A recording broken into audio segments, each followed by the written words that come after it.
the people who dream and those people who dream big have a different kind of life than the people who don't dream. And most people are just satisfied with Ed. There's always a next level. Your definition of greatness and what you want to achieve could be totally different than somebody else's. You know, we always say, no one wants to be first, okay, because they're afraid of the consequences that come with doing something first. If you're not getting the results you want from your dream, then examine your motivation. Give yourself something to work towards constantly. Take charge of your emotions. Don't let someone else choose them for you.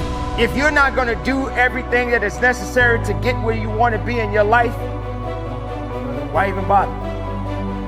Sounds harsh, doesn't it? Makes you wonder, why am I saying exactly what I just said? Because the time is now for you to recognize that there is no time to be feeling pity about your discussions and what it is that you having inside yourself. You have got to have a different type of conversation within yourself and stop doing the word can't and stop doing the word try. Dreams will remind you that even if the situation isn't temporary, dreams still give you a purpose to live a bigger life despite what you're dealing with. Because they will help you move through the chapter of the life that you're in more powerfully, more grounded, and more fulfilled. Now, believing in yourself is simply an attitude. Believing in yourself is a choice. You have to choose to believe that you can do anything you set your mind to. Anything at all. Because, in fact, you can. Those who succeed don't believe in limits. They study until they understand. They don't give up when they experience doubt. They don't give up when it's hard. They do not give up, full stop. They keep working hard, even if they've been rejected. They keep at it. They keep searching for new opportunities. That's exactly how you have to be. Life is hard, and you'll never get far if you limit yourself in anything you do. Stop wasting your time making excuses and blaming other people. You need to set goals and pursue them, but you gotta set goals and create pressure and get some support until you get there. And the worst thing you can do is let yourself off the hook. And that's what excuses do. You let yourself off the hook. When you set a goal, when you have a dream, when you have a vision, don't you ever let yourself off the hook. And start now. Start believing, start dreaming, and create the life and the person that you really want to see. Most people go through life never discovering what their talents are. Most people never develop their talents. They have skills and abilities, but if you don't nurture them, if you don't develop them, they will never serve you. Your gifts can take you many places if you develop your gifts. Most of us don't like to do those things that come easy to us. I've always loved to talk to people. I decided, taking this advice, to develop my skills as a speaker. And my gift has developed and it's taken me many places. You have something that you brought to the universe. And that if you decide that my life deserves my developing this, what I do well, and becoming the best at it, and mastering myself, and seeing what I have within me, if you decide to drop your buckets where you are and develop your gifts, I grant you, you'll never ever be without. I grant you that your gifts will take you places that will literally amaze you. I grant you that if you begin to work to develop your gifts, you'll develop a strong sense of happiness. You'll get a larger vision of yourself, because part of beginning to get a larger vision of yourself, all of us need some area of our lives where we can have a feeling of competence. That people know when they think about this area, that's something you do. That you eat and sleep that. And that you do that. You do that. And people know it. And you know it. And you know that you know that you know this. If you don't know anything else, you know this. Can you tell I know what I'm doing? Oh, hell no. You know this. So you've got to work on it. When other folk are having a good time, you've got to have the strength of character to concentrate, to read, to digest information.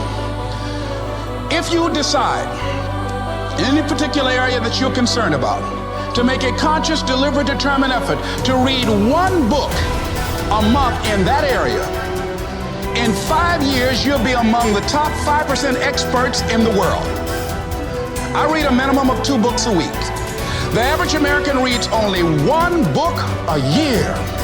If you decide that area that you love, that you are going to master that particular area, in this era of accelerated change, overwhelming complexity, and tremendous competition, as you begin to develop and expand your skills and your talents and your vision of yourself, you will always be in control of your destiny.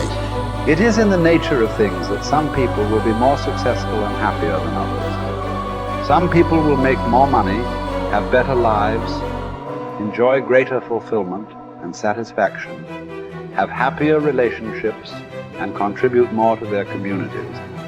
Others will not.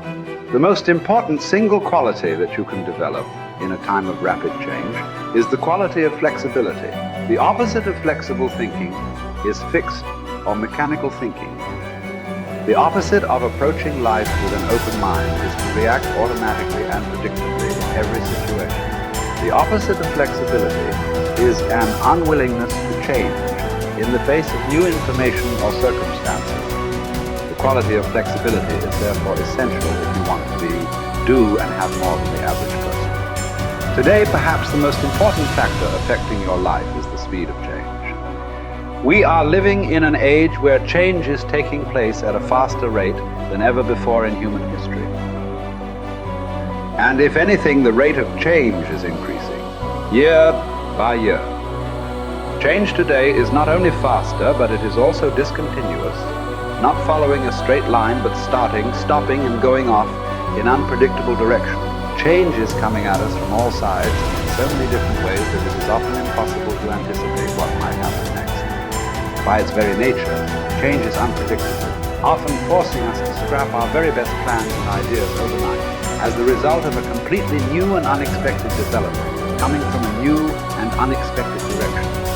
As a result, we have to remain flexible in our thinking and in our possible courses of action. You must learn to say to remain flexible is, I made a mistake. It is amazing how much time, energy, and money is wasted because someone's ego is so large that they will not admit they have made a mistake, even one that is obvious to everyone around them. Once you say, I was wrong or I made a mistake, the issue is largely over. From then on, everybody can get on with resolving the problem or achieving the goal. But as long as a key person is unwilling to admit that he or she has taken the wrong course, everything comes to a stop. We have seen this repeatedly in national politics, where the failure of a single person to admit a mistake or blunder has led to tremendous waste of time and energy for everyone involved, and often for the entire nation. Here is the most important rule of flexibility. Be clear about your goal, but be flexible about the process of achieving it. Always be open to the influence of your superconscious mind. Remain sensitive to the possibility of serendipitous and synchronous events. Be open to ideas, inspirations, and inputs from other people. In the New Testament, Jesus said, you must become like a little child if you would enter into the kingdom of heaven. One interpretation of these words is that you must remain open-minded, flexible, calm, confident, and curious if you want to be able to recognize new opportunities and possibilities as they open up around you on your journey toward your goal. Resolve to remain flexible and open no matter what happens. Remember, there is almost always a better way to accomplish any task or to achieve any goal. Your aim should be to be alert and aware to what it might be, to find it and then to take action in that new direction as quickly as possible. This will ensure that you inevitably reach your goal, sometimes in the most unexpected and surprising ways. You see, you can have anything you want in life if you want it badly enough and are willing to pay the price. Now, the rules regarding the price of success are simple. There's just 2 of them. Number 1 is you always have to pay full price for success. And number 2 is you always have to pay in advance. Now here are some key points on goals, and please remember these. The first key point is that your ability to set goals and to make plans for their accomplishment is the master skill of success. The development of this skill requires continual practice and serious personal work, something that only the top 5% will discipline themselves to do. You see, setting goals is hard.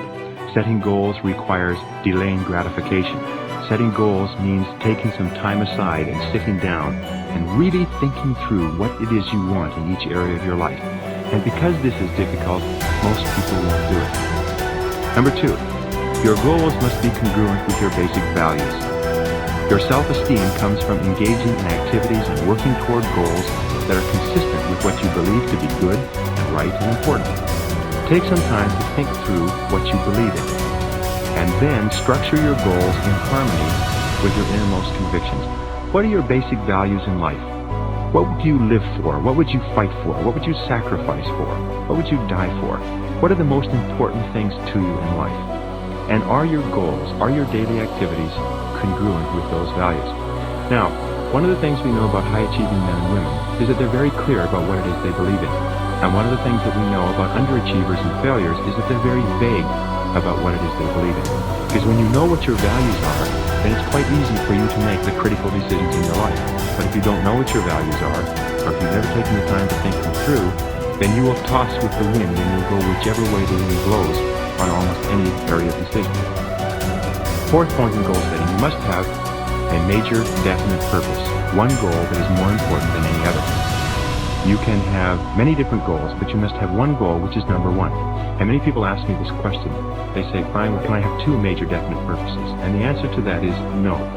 There's a line in the Bible that says, a double-minded man is unstable in all his ways. And what it means is if you try to do two things at once, or you have two goals with equal priority, you will end up doing neither, and doing neither of them very well. The way you choose your major definite purpose is once you've listed all your goals, you ask yourself, which is the one goal, the accomplishment of which would move me more rapidly toward the accomplishment of all my other goals than anyone on this list?